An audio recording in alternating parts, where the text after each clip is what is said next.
Good evening. Can you all hear me? I'm Karen Lemmy, Curator of Sculpture here at Smithsonian American Art Museum. Welcome to this lecture about our exhibition, Isamu Noguchi Archaic Modern.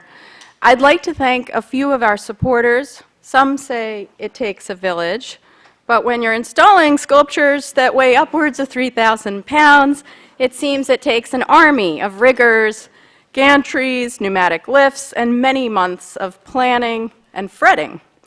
I'm especially grateful to the United States Patent and Trademark Office for providing substantial support, funding, and research as we comb through their archives for Noguchi's patent applications and drawings.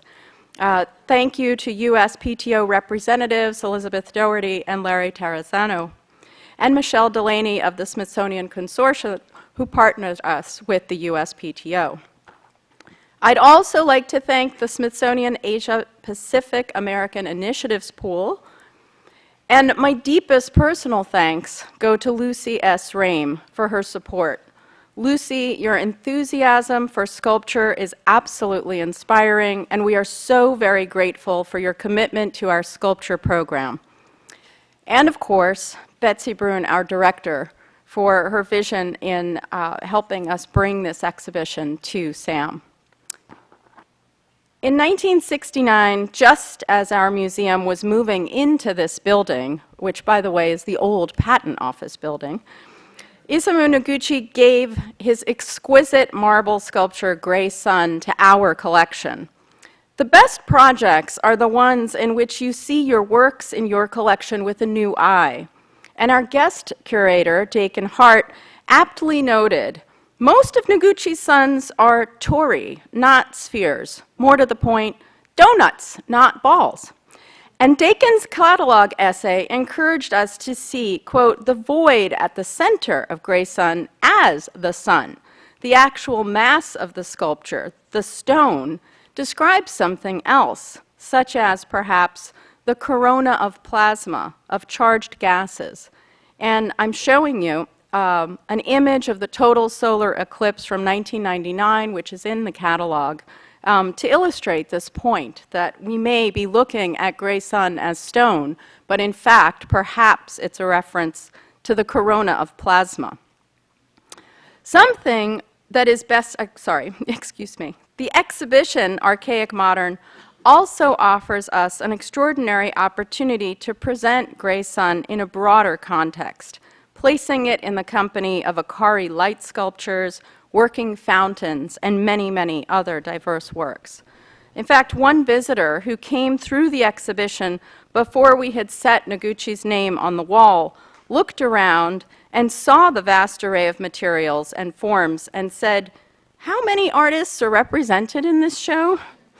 To which I could only answer, one, with a remarkably broad vision.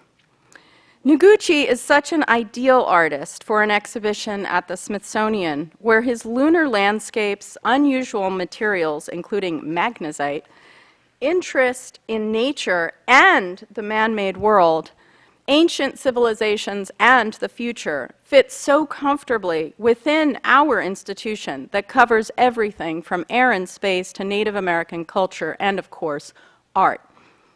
It's been a pleasure collaborating with the Noguchi Museum in New York, and we are so grateful to their director, Jenny Dixon, and the trustees of the Noguchi Museum, a few of whom have joined us this evening, for entrusting us with these many works. Our collaboration has been nothing short of an invitation to dream, experiment, and play, something Noguchi himself took quite seriously, as we can all see from this photograph of him balanced on the steep slopes of Machu Picchu in Peru. Our speaker tonight, Dakin Hart, guest curator of Archaic Modern, is the senior curator at the Noguchi Museum, where he oversees exhibitions, collections, archives, the catalog raisonné, and public programming. And I have to say, watching how the museum has changed over the last few years, Dakin has infused Noguchi's historic studio-turned museum with an incredible energy and fresh perspective inviting performing artists and installing in the gardens and the galleries works by many contemporary artists who share or echo some of Noguchi's sensibilities. Prior to joining the staff of the Noguchi Museum, Dakin was assistant director of the Nasher Sculpture Center in Dallas, which has made him so well-versed in the language of sculpture and how three-dimensional art fits into our broader cultural landscape.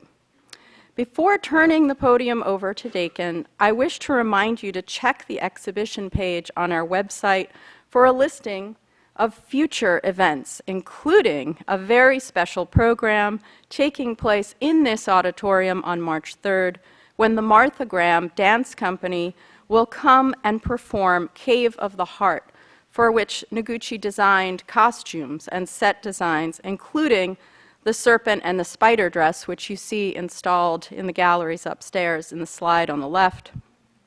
Tickets for this performance will be available in January.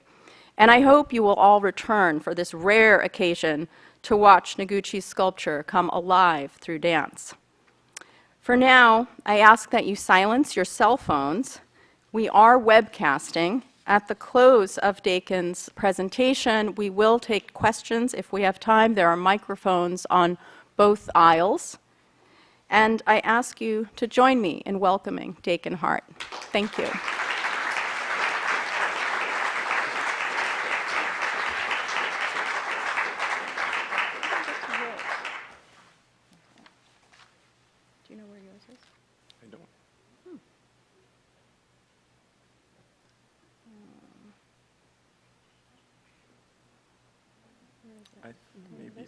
It may be live.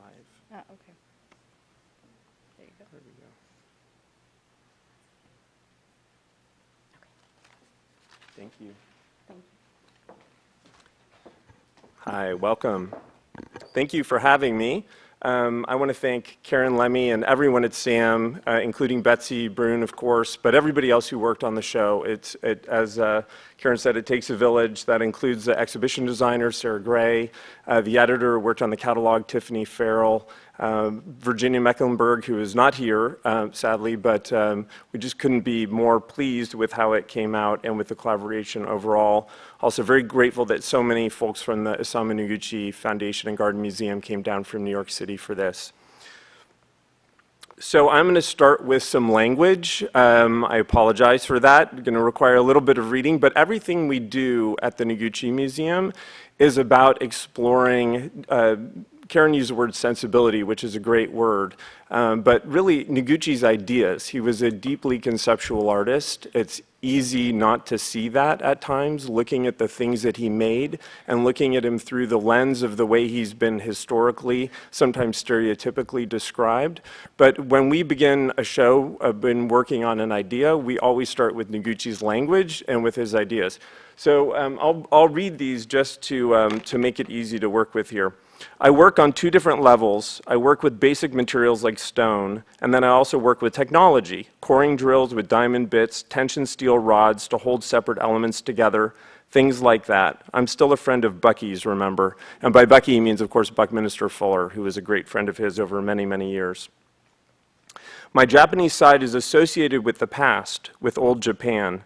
To be modern means nothing to me, and for that reason, young Japanese look askance at what I do. But for me, the dichotomy is not so opposed. Ultimately, I like to think, when you get to the furthest point of technology, when you get to outer space, what do you find to bring back? Rocks. I do not think of the old Japan as of the past. I think it's something that we have to aim for. Many people live in Japan historically. I don't. I returned to stone later, seeking a deeper truth of sculpture, something abiding which is beyond the transience of the day, which I came to believe was sculpture's ultimate meaning. But I am fallible and must return to the present and our dreams of the universe, the comfort of belonging and the transience. Here, where finally opposites come together, I see a surprising purity. Stone is the depth, metal the mirror. They do not conflict. Working with stone is not resisting time, but touching it. And sometimes I think that my particular advantage, whatever it is, has been this factor of disturbance and conflict, that I live between two worlds, and that I am constantly having conflicts of East and West, past and present. And finally, the future does not belong only to the futurists. So when we set out, we begin with accumulations of language and ideas, and eventually, hopefully, they add up to some kind of insight into Noguchi. And our exhibition program at the museum is really about opening them up. It's about putting them through a prism and trying to split out some of those ideas and make them a little bit more visible than they are, and what often seem to be quite hermetically sealed formalist objects. Really, everything that Noguchi ever made is both an object and a place, but it's also a collection of ideas. Noguchi is really a precursor of so much of what we think of as contemporary practice. I just recently reread Nicholas Boryar's wonderful book on relational aesthetics, which is probably the most famous or important book of art history of the last 25 years or so. And so much of what he describes is so fundamental to the way Noguchi worked in terms of networks of relationships between the way that we live and work and each other and our planet, and that's really what Noguchi was about. So here we are digging into an idea that was meant to layer on another kind of stereotypical dichotomy. Many people who know Noguchi or know of Noguchi probably have the bridge between East and West idea about him, and that's a very important way to think about him. It's an idea that he believed in, that he promoted, that's really relevant in every possible way, but it's not the only one. So when we came up with this idea for a show that we initially did at the museum, the idea was to offer another dichotomy. And you could see these dichotomies as simple-minded, and in some ways they are. They're very essentializing. But Noguchi is someone who believed in them very deeply. He loved the Blake notion that without contraries is no progression, the sort of the thesis, antithesis, synthesis, that you make something new by combining two seemingly incompatible things together. So two of those seemingly incompatible things that he combined were Buckminster Fuller and Martha Graham, who he came to know at just about the same time. And they both had an amazing influence on the way that he thought. He was a very young man, really, when he met them. And here on the left, you're looking at a model that Noguchi made, acting sort of as Bucky's, I call it sort of sculptural amanuensis for the Dymaxion car. So when Bucky first had the idea to build a Dymaxion car, he worked with Noguchi, and Noguchi pretty much made the form. And we're looking at a small plaster model of it on the left. And on the right, an image of Martha in Lamentation, her 1930 dance. And what's extraordinary about these two people is that they were, like Noguchi, incredibly flexibly minded, very intuitive. They were incredibly cosmopolitan. Two of the people on the planet, along with Noguchi, really capable in the late 20s of understanding the planet and thinking about the planet as a whole, as a single microcosm. And even that's a funny idea, the idea of our planet as a microcosm, but all of them were capable of seeing it that way, had amazing perspective. But what we're looking at is sort of very generally speaking, an orientation towards the future and an orientation towards the past. Martha was really about primal, fundamental archetypes, the sort of the Jungian unconscious, and how to pull dance away from narrative, set, story, and make it something much more fundamental, much more direct and powerful. Bucky, meantime, was trying to figure out how to invent the future.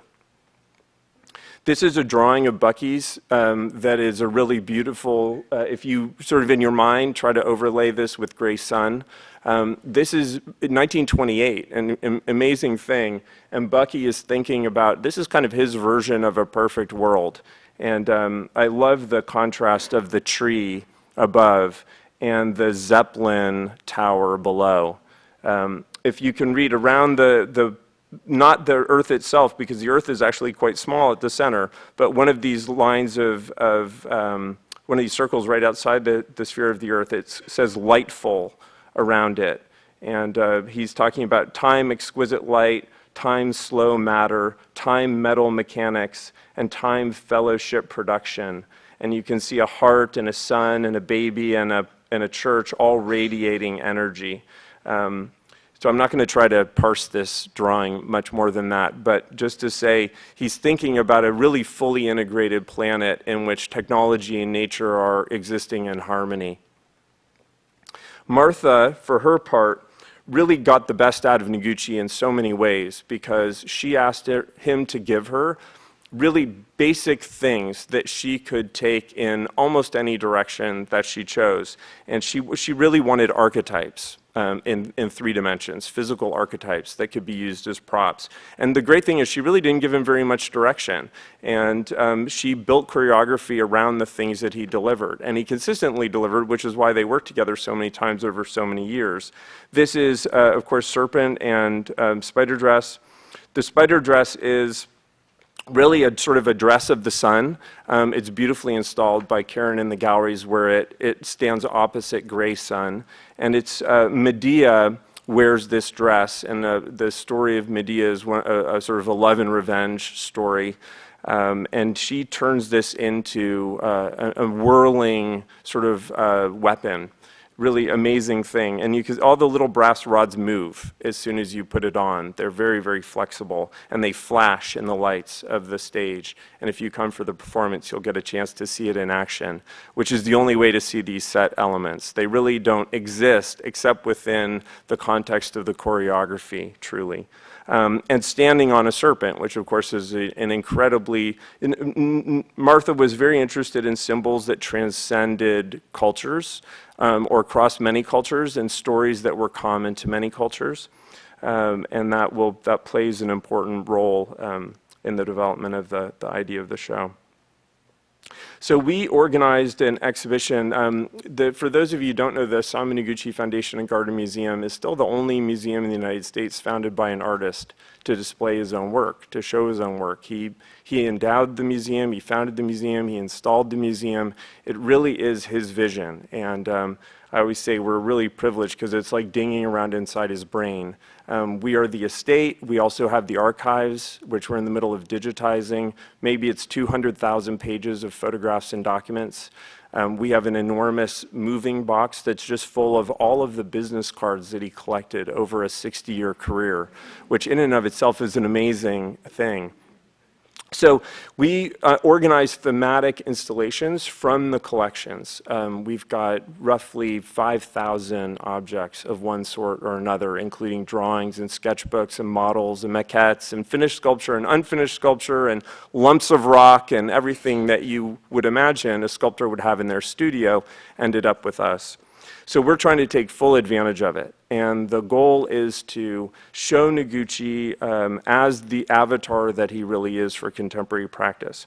So we did a show called Noguchi Archaic, Noguchi Modern in 2014, which Karen and Betsy came together and saw, and which led to this partnership. You're looking at a display that really began the show for us. And my sort of partner curator and I, Matt Kirsch at the museum, started collecting objects that we liked because of the way they straddled the ancient and the modern. And I was really sort of excited. At the time I had iPhone 5 probably, but just this nice white lump, and curious about what this has in common with a piece of cycladic sculpture, because in many ways they're quite similar. And you start thinking about what time does to things. And if you think about 10,000 years in the past and 10,000 years in the future, we don't have a much granular detail about those things. You know, in a way, all of the rough edges have been worn away from anything you can imagine in either of those time periods. And Noguchi was brilliant at making things that straddled wide scales, you know, both culturally, yes, that's hugely important, but also in terms of time. He was very, very good at escaping time. So we started to collect objects that seemed to do that existed in this Noguchi bubble outside time and space. And then we sort of just very generally categorized them as ancient and modern. But our goal for these two platforms that you see down on the floor was to make it impossible to figure out which was archaic and which was meant to be modern. And here are two pieces. This is a good example of how in the museum we play pretty loose. And it's because we're trying to, again, as the only true artist museum in the United States, I think we have a responsibility to I always say we're trying to combat the tendency to over-explain and over-describe. I call it a campaign of non-disambiguation, that we're trying to make sure that things stay somewhat ambiguous. These are two objects that were pretty much lost in storage. And on the right, we've got a thing that is burnished and anodized aluminum sheet. It's called Baby Figure. And on the left is an untitled, maybe unfinished, somewhat unclear thing, which is from 1958 and a body of work that Noguchi made in white marble. And you can see that it's clearly referencing Cycladic idols. And what I love about the piece on the left is that it's like a little pellet of modernism. It really essentializes Brancusi, which is hard to do, to take Brancusi and essentialize him, but I think it does that pretty brilliantly. And then on the right, this baby figure, and really what they amount to together, I call these sort of stem cells of sculpture. They're things which could become anything. They could be anything, and they could be from almost anywhere at any time. In the course of making this show with Karen, we realized that it didn't make sense to make an exhibition here that was that loose and that improvisational, and that it really wasn't fair to Noguchi or the museum to show things that may not be finished or not autograph. So we translated objects like these into objects like these. So we sort of masterpieced the show. And on the left, we have the piece that leads off the exhibition. This is called Pregnant Bird. And this is sort of probably the most perfect summary that I could come up with for the exhibition, because it is both a sort of a tooth and a claw and a tool. It feels like it's very closely related to primitive hand axes. It could be a Paleolithic hand axe from 750,000 years ago.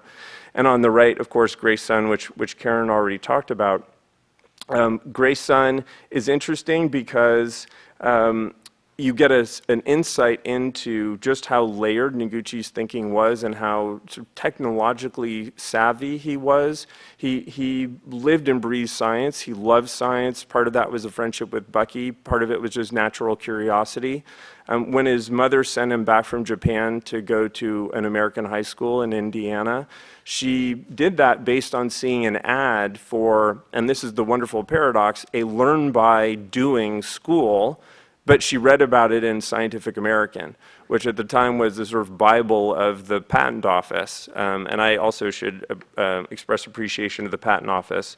Noguchi was a great believer in invention. And he thought that art making and invention were really the same thing from his point of view. Those in his opinion, should not be separate. So when we're looking at Gray Sun, we're really looking at a 20th century understanding of space-time. That's what he's making a portrait of, more than he is of a sun. And you can see, once you start to think about it that way, the curvature that you're looking at is the curvature of the relationship between space and time in an Einsteinian universe. So further masterpiecing the show, these are two objects that were not in the show at the museum in New York, but are also really interesting ways to look at the way that Noguchi thought about technology. Really interesting is, if you think about it, we always associate technology with the next, the future, the new. But there's always been technology. As long as our species has been around, at least, we've been innovating. And we've been innovating in a way, using tools in a way that's what defines us. So Noguchi is interested in all of those technologies, those inflection points, where some idea changes the world. And that's what he wanted to do. That's what he meant to do. He meant to impact the planet physically, really, in every possible way. So we're looking at two different approaches to thinking about sky viewing, sky looking. And the piece on the right is called Sky Viewing Mirror, and it's a lump of basalt with a concave polished surface, which is, again, really beautifully installed in front of a window. And if you're here on a nice, bright, sunny day, you can actually see clouds in it. And if I like to think about this as, imagine like a Keck observatory, a giant, great reflecting telescope, but it's a Stone Age telescope. So at the center of it, you have to have a rock. This is the mirror that you would put at the center of a Stone Age reflecting telescope. On the left is a maquette for a piece that was executed. It's nickel plated and it's very shiny. Ultimately, the piece that was executed at a much more monumental scale in Bellingham, Washington, was matte black. But this is a tradition that is pretty much as old as man, which is framing the sky. Whether you're talking about the pyramids or you're talking about the various forms of standing stones, from Stonehenge to Brittany to everywhere else they appear, this is Noguchi's just update of that, of sky framing. And I think probably the reason that he decided not to ultimately do it as a reflective surface, but do it as a matte, strong black surface, was just to get a little bit more clarity and contrast out of the framing. But it's, again, these are perfect mixes of old ideas and new ideas, or old instincts and new technologies, and it blends both ways. And that's what every pairing in the show is really not meant to present a dichotomy. It's meant to present a continuum and a melding, because that's really what Noguchi, that was his great talent. So the show was organized around these themes. One of the themes is the landscape. Noguchi spent an enormous amount of time translating the landscape in various ways and suggesting alterations to the landscape. He was a very early land artist, but largely frustrated land artist, which is why we don't think of him that way. The installation is, again, really about hybridity, combining apparently dissimilar things, in a way that adds up to things that just feel quintessentially Noguchi. So we're looking at an aluminum cloud, which is nevertheless transparent and quite ephemeral, and a mountain made out of a core taken from a lump of rock. And then down on the floor, an obsidian mountain. And the wonder of obsidian for Noguchi is he got obsessed with hard stones. And obsidian isn't stone, it's glass. So you really can't sculpt it at all. You can grind it like a lens, but you can't sculpt it in a kind of classical sense. You can also break it. You can fracture it, which he also did. So this is almost a found mountain. It has very, very little alteration to it. It's important to just reference the way Noguchi thought about the landscape. He had thought about it in a really sophisticated way over a long period of time. This is a proposed monument to the Plow, which was proposed to the government. This could have been a WPA project, but it didn't end up happening. This was to go somewhere in the American Midwest. He says on land that had been affected by the crop curtailment program, which was it was a New Deal program that was designed to prop up wheat and other commodity prices as a way to help farmers, but it was extremely controversial. And Noguchi's making a statement, but it's not exactly a political statement. He described this as a monument to Ben Franklin and Tom Jefferson, who were two great advocates of the use of the steel plow to, quote unquote, settle the continent. And of course, the steel plow is arguably the most important piece of technology in the act of settling the continent. What's neat about this is that its faces are meant to be fully planted, tilled in rows, but not planted, just roughly tilled and then barren. And in a way, what they represent is not a cycle of planting exactly, but a cycle of the use of the land. And it has an enormous sense of time built into it. It really is, obviously, it's playing with ideas of pyramid building, but it's pyramid building in order to celebrate this abstract piece of technology. He's turned it into an abstract piece of technology. Here you can see the wiggle of the steel plow coming up out of a asymmetric concrete pyramid, which would have surmounted the top of this land and crop rotated pyramid. As I said, all of our ideas about how to install and think about Noguchi are really conceptually oriented. They come out of ideas that he was much more in tune with and connected with his contemporaries than many people realize.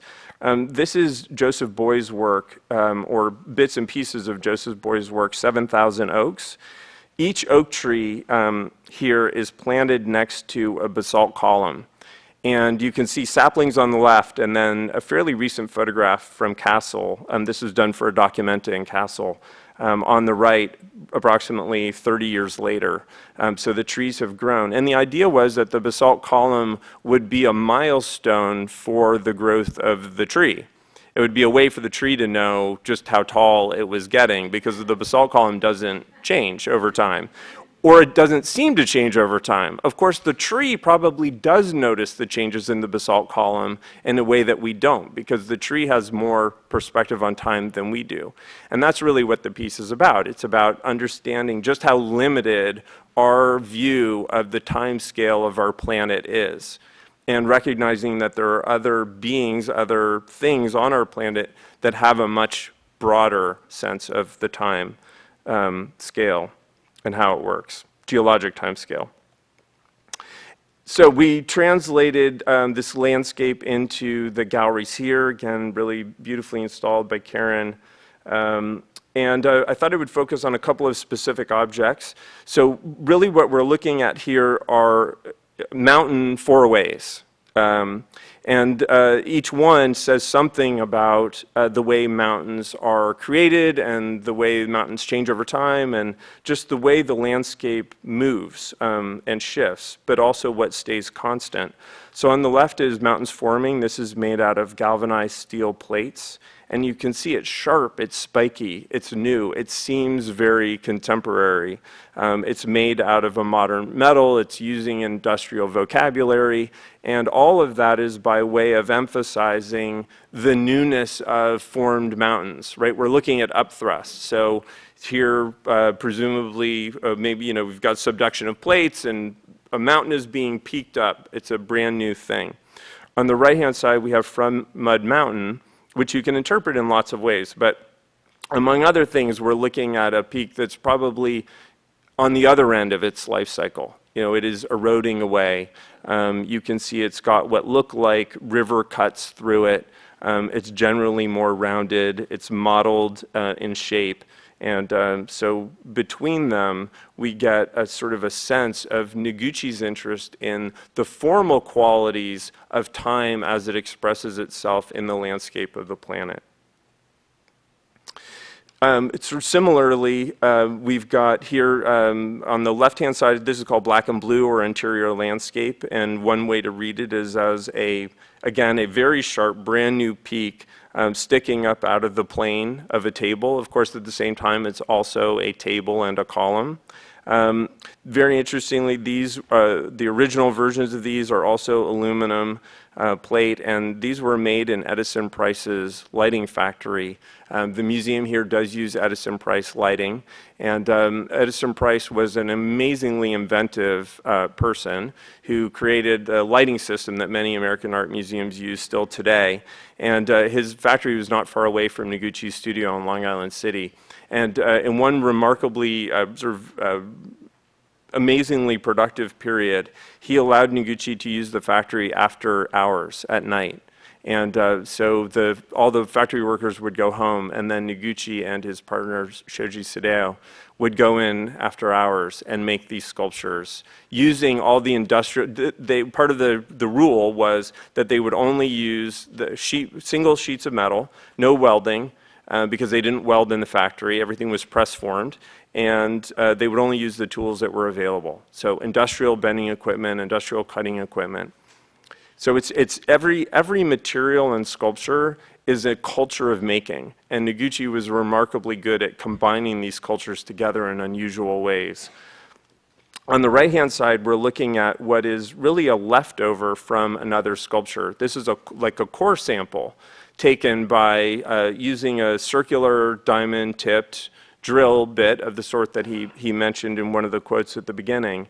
And what's neat about it is many things. It's sort of an abstract peak, obviously, but you can see the score marks in it. And granite doesn't have any evidence of sedimentation, so there's really no history built into a piece of granite that's visible. But the scoring of the diamond tip drill has sort of reintroduced it to the stone. So he's turned this back into a kind of a time capsule in a really lovely way. Another gallery was devoted to really the effects of Hiroshima. In Noguchi's life, there really is a pretty clear break. The war is a major event in his life, not least because he was very affected by the outbreak of World War II and what happened at Pearl Harbor, and then was really devastated by the dropping of the atomic bombs on Hiroshima and Nagasaki. He was, thanks to Bucky, but also his own natural tendencies, a technological utopian. He really believed that architects and engineers would be able to engineer a perfect tomorrow, better tomorrow anyway.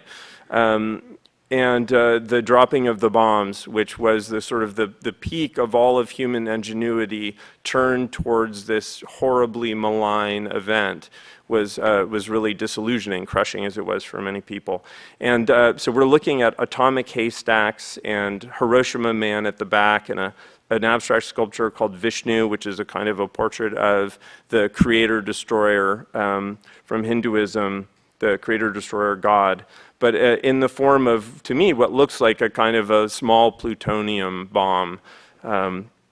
And what's important about the atomic age for Noguchi, or what's interesting about it, is that it's where the past and the future, or really the ancient past and the distant future, rub up against each other really closely. Because we're talking about technologies that either promise to introduce us to an age of free energy, an unlimited free energy, and really relieving a lot of the worst privations of poverty and hunger, and that was the promise of the atomic era for those people who really believed in it deeply. And then again, the disillusionment of the dropping of the bombs. Here it is in the galleries with some really wonderful additions, including Trinity on the far right, which is Noguchi's portrait in one way of matter at the moment that it explodes, the separation of matter into its constituent elements as the atom splits. And then on the back wall, this piece equals MC squared. Which is Noguchi's attempt to make a portrait, in a sense, of that epical formula of Einstein's. And it's really like a little black star, an amazing thing, timeless, but it's also the black star as a kind of black hole. It has a sense of the malign, but the context for it, Einstein is so important to Noguchi in ways that are hard to explain.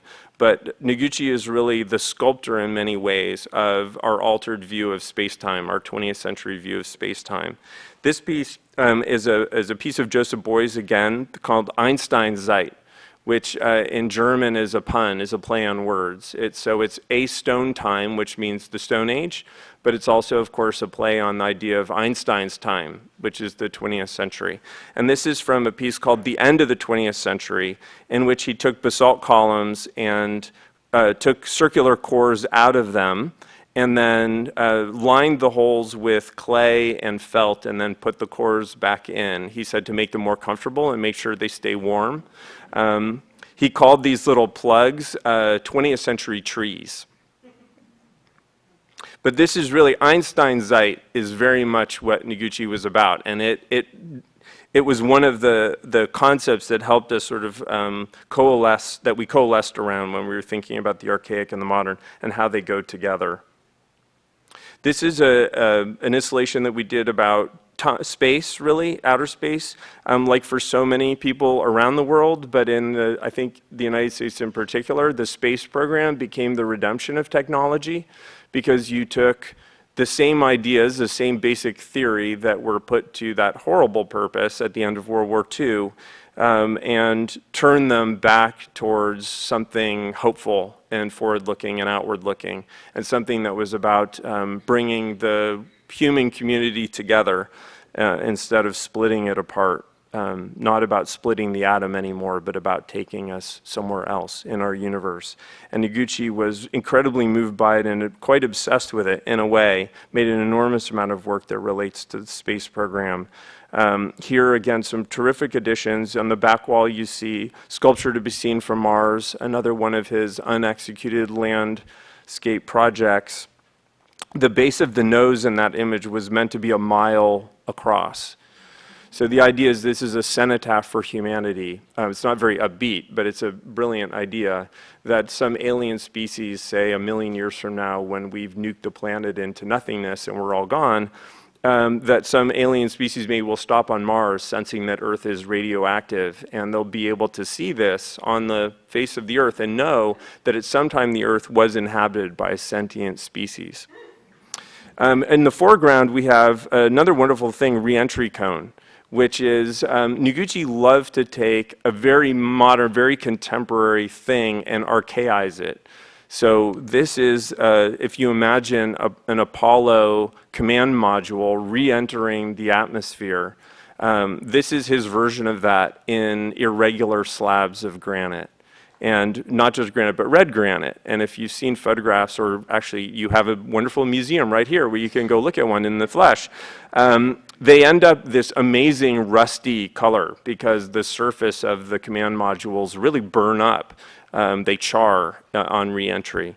And here Noguchi is, again, taking a sort of very contemporary idea and seeing if he can come up with something that feels sort of compellingly like a Stone Age spacecraft. The show, thanks to the Patent Office and to obviously the strong interest here in the museum and invention. Before the talk, I was just upstairs in the Ludner Center? Ludner Conservation Center?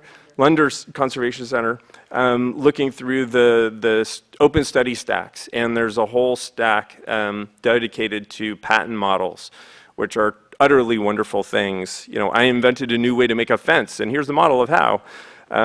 This Noguchi he said himself that from his point of view, Alexander Graham Bell was the true American artist. And that's who he patterned himself after. Noguchi wanted to be an artist industrialist.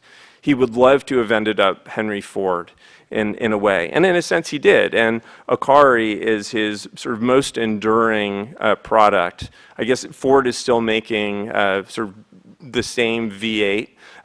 That's lasted a long time, but so have Akari lamps. These were in our 7th decade of these lanterns. And the basic idea here was just to take an old technology and bring it into the 20th century.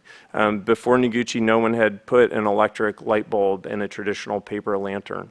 And Noguchi did it based on a theory. Well, he had two purposes. One was to help revive a flagging traditional craft industry in Japan, which he did.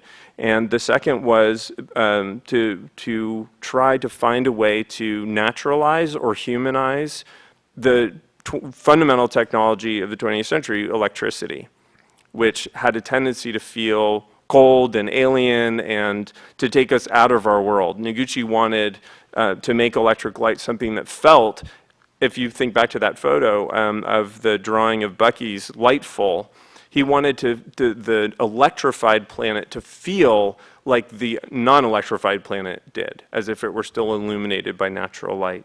So that's really what Akari is about. There are lots of other ways that it straddles the old and the new, but that's the most important.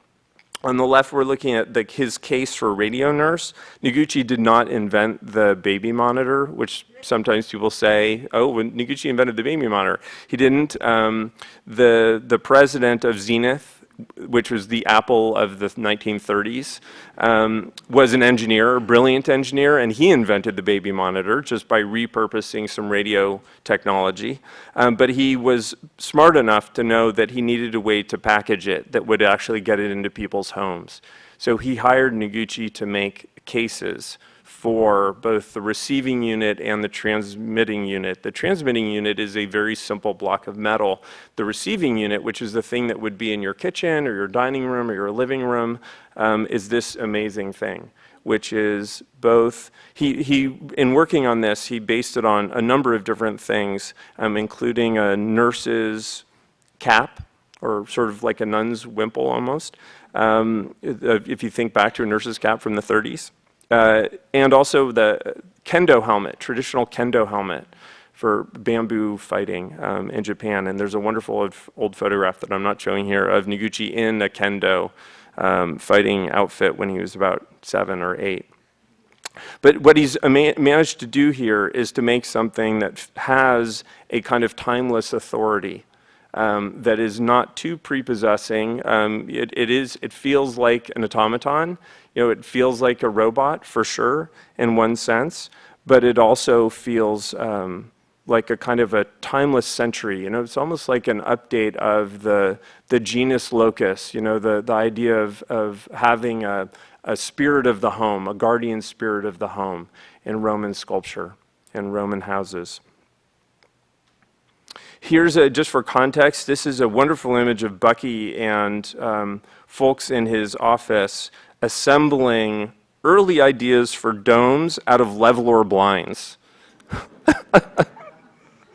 This is an idea. I would love to find Noguchi in one of these images. He's not in any of them, but he could be. And he would have absolutely gotten an incredible kick out of this because it's so absurd and so sublime at the same time.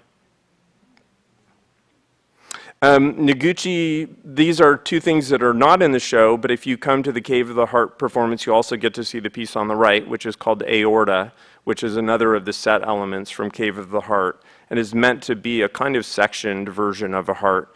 And then on the left, a lost thing that very few people are familiar with, but is maybe my favorite Noguchi, is called 1,000 Horsepower Heart from 1937. And it's a cyborg heart. So this is half human heart and half two-stroke motorcycle engine. He fabricated this in plaster, carved it in plaster, and painted it. And all we know about it really is from this photograph.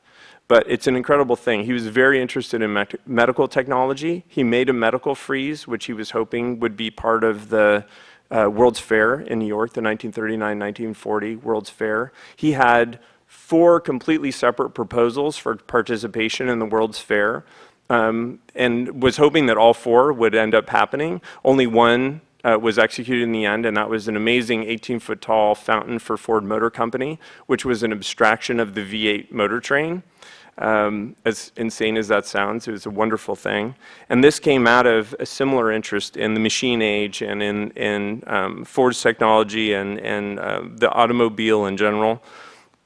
But this pairing here gives you a sense of, again, there's sort of the primalness that he explored working with Martha and for Martha, but also his interest in taking these basic natural technologies and updating them and pushing them into the future.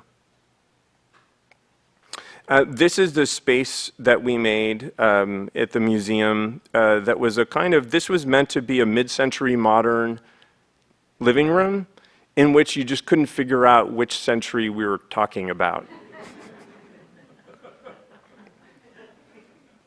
And that's sort of Noguchi at his best. When we talk about, in a way, the whole show is trying to figure out what does it mean to be classic? What does timeless mean? And it turns out that timeless doesn't mean without time, it means spanning lots of time. It means touching time along many points on the scale. And the best way to get that out of Noguchi is by combining things. What's neat about this is we're looking at things that span from 1927 to 1988. So really, this is a man who worked in 8 separate decades, over 60 years, and really tried to remain contemporary and was remarkably successful at being contemporary in every one of those decades. So we made a space because at the end of the day, Noguchi was not an object maker. He made lots of wonderful objects, but he was really more interested in making environments and making what Nicholas Bourriard in the relational aesthetics book I mentioned before calls micro-territories. Those are sort of miniature lands that artists are able to create that have their own rules that we buy into when we buy into a piece. I always say with Noguchi that when he's working really well, when you step into a Noguchi and give yourself up to it, it's like an airlock just closed behind you in your mind and you're somewhere else. So we tried to make one of those somewhere else spaces. And then when we were translating that for the museum, for lots of reasons, we did it in 2 steps. And we tried to make a space that has a sense of ancientness, has a sense of ritual. We thought about this, the nickname for this is the cave. And the metaphor, we always like to develop ideas, installation ideas around metaphors. This one was the sort of a cave of Mithras. the Mithras cult in Rome, which was a subterranean cult.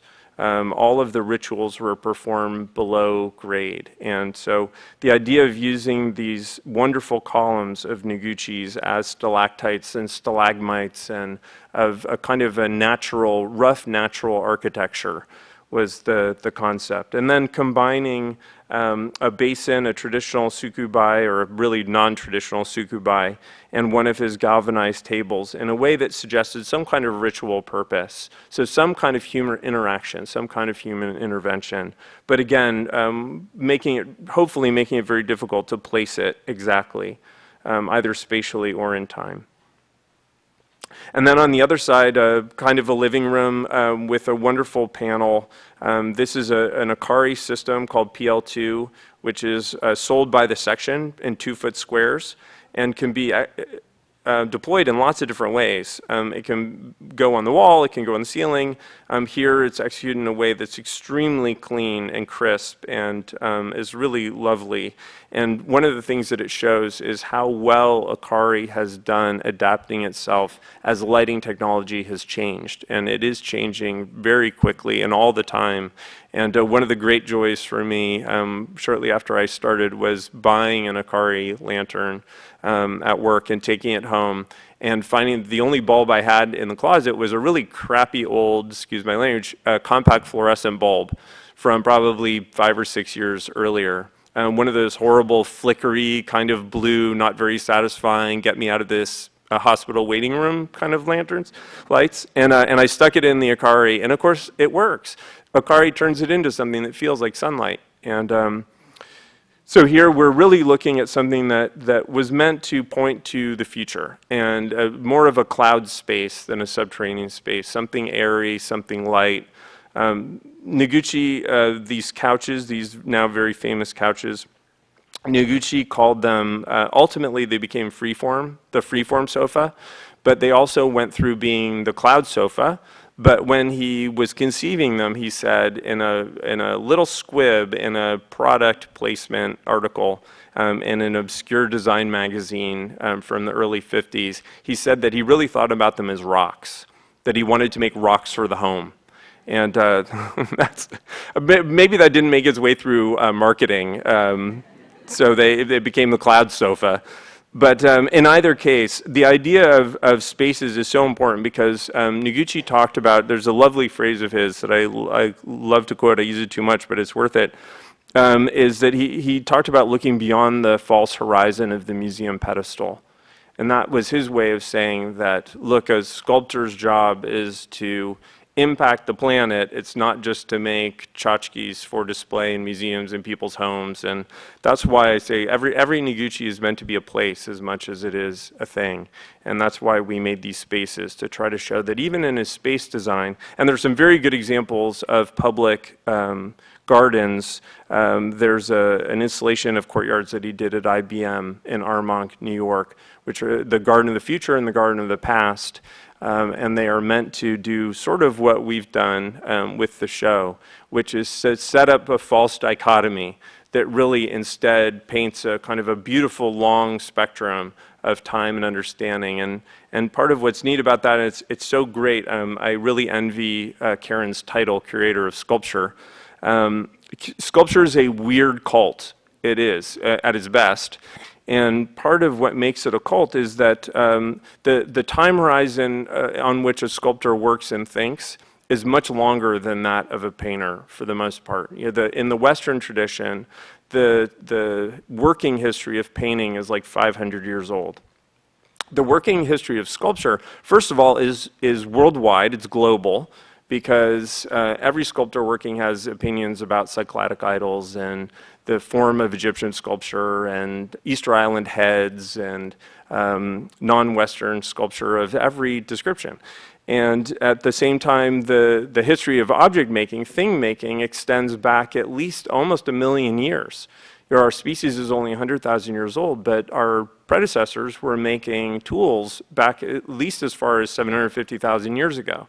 And those are traditions of making and material working that sculptors still take into account and think about and are sort of an active part of the life of a working sculptor. So that's, in a way, that's really what the show was about, was trying to tease out some of those threads, some of the ways in which sculpture is about time. And as Noguchi said in that quote, one of those quotes that I read earlier, that working with stone is not a matter of resisting time, it's a way to touch time and get in touch with time. So here's one of the great masterpieces that's in the show, which I'd encourage everyone to go up and look at really, really closely, because this is called Age.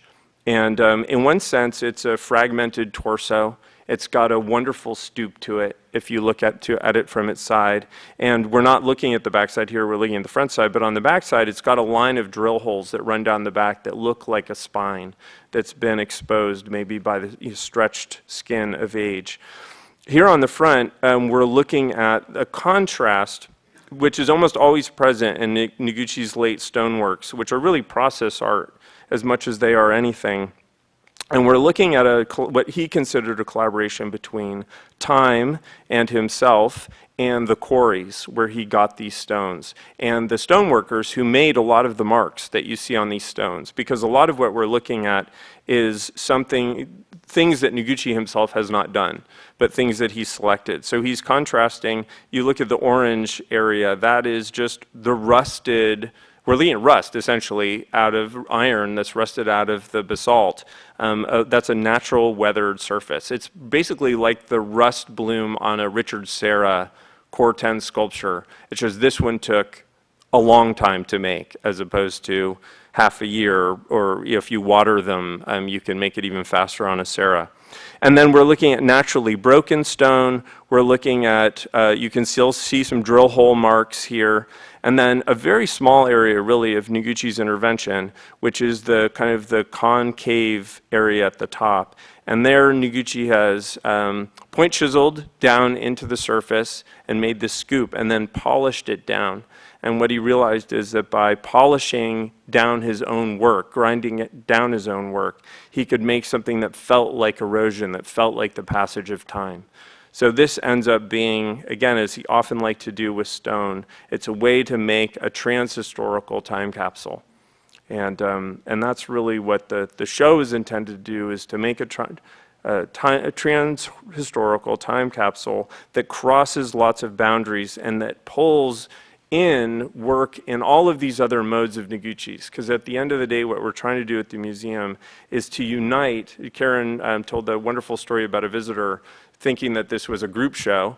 And in some senses, it is a group show. And the many Noguchis were split for many, many years. But the things have reached a point in the art world where now art really is whatever an artist makes of it. And we accept that just as a matter of course. So we're in the midst of trying to put all of the many Noguchis back together into one Noguchi and exhibit them as one Noguchi. I want to end with the words of someone else who knew Noguchi very well, a brilliant museologist, Thomas Messer from the Guggenheim, who was a friend of Noguchi's and served on our board. Noguchi's art, deeply rooted in tradition, kept reiterating the underlying wisdom and verities of life. He lived with old values, which in his hands pointed in exemplary fashion towards the new. And I think that's probably the best sentence ever written about Noguchi. And it's really what we aspired to exhibit and show in this exhibition. Thank you very much for coming.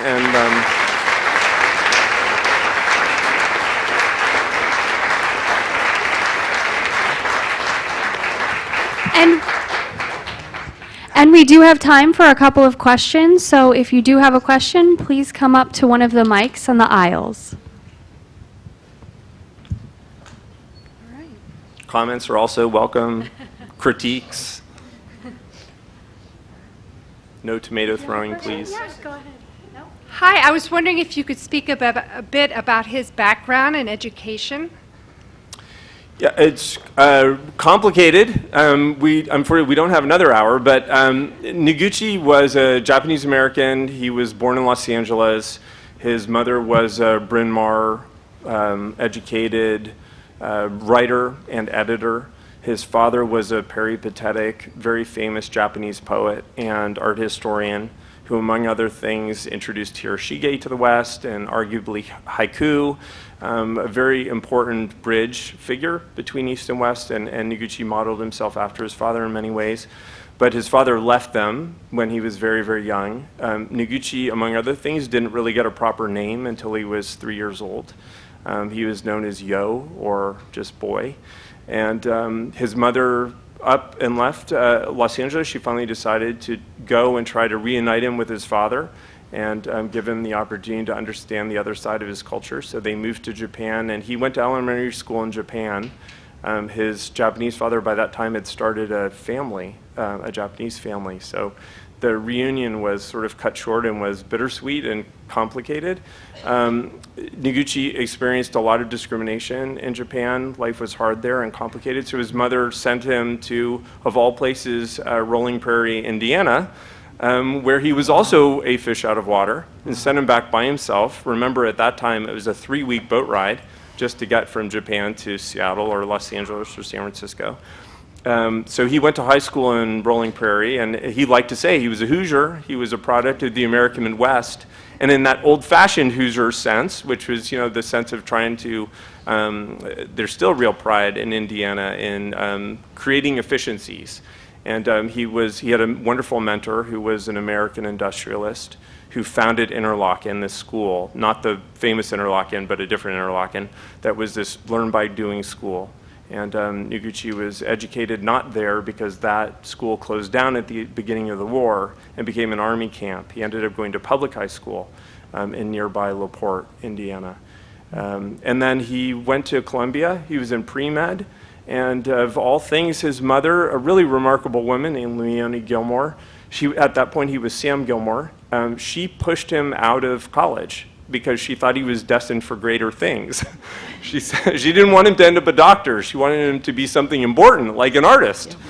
So she encouraged him to take art classes in the village, and he did. And he very quickly became a prodigy and was hailed as sort of a potential savior for traditional American figurative sculpture. Was made a member of the National Academy almost instantly. He's 21. And then he sort of realized, he started seeing exhibitions. He hadn't been going to exhibitions before. They went to exhibitions at places like 291 in New York.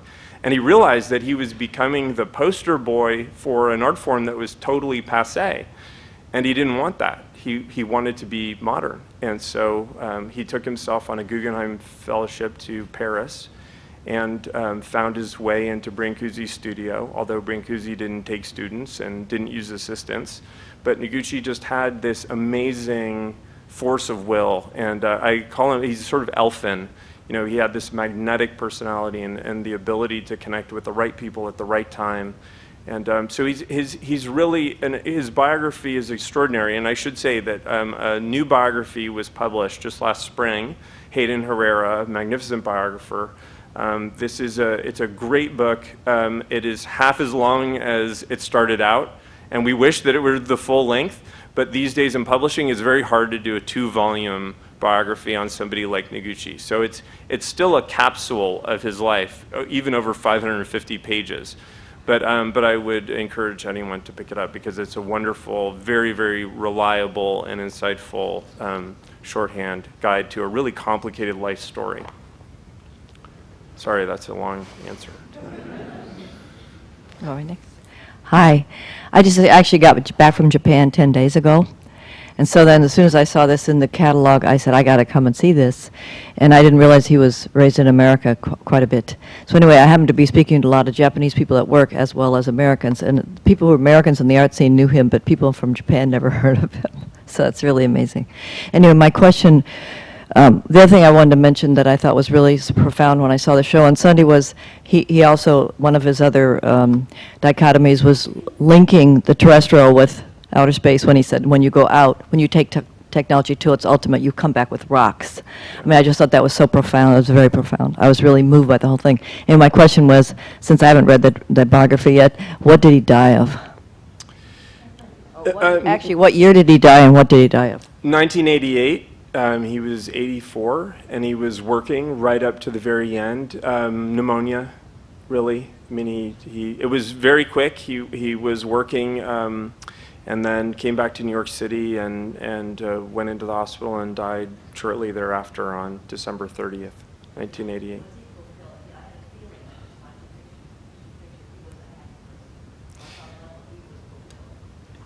You know, he was fortunate enough to live long enough to receive some very important recognition. He represented the United States in the Venice Biennale in 1986.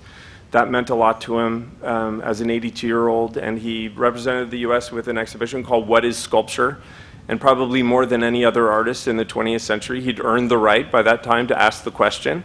And the entire exhibition was really just a question, what is sculpture? And it consisted of almost entirely new work, which is fabulous if you think about it. He was 82, and it's a lot of work in stone, including the 10-foot tall white marble working slide called Slide Mantra, which was at the very center of the courtyard of the American Pavilion. But he'd won a number of other prizes too. But he was also, at the end of his life, he was looking at what was happening to the contemporary art world with quite a lot of revulsion. It was hard to watch the art world changing, and he said often at the end, I don't really want to make sculpture anymore because the world has changed so much that there's really nowhere that it feels right to put it. It's hard to find places that feel right, or where the world or the people who control the world are accepting of my idea of what it should be. So it was bittersweet, I think, for him at the end, but he was an incredibly optimistic, positive, and had an amazing impact on the planet in many ways that we don't recognize. And that's really what we're trying to explore as we contemporize him, is to show just how many threads of Noguchi there are in so much of what we think of contemporary art, but also design practice. So we're doing a lot of work right now with playgrounds. And almost all of the threads of contemporary playground architecture and thinking trace back to Noguchi in one way or another, among many other things that he did. I think that's it. Thank you again so much for coming.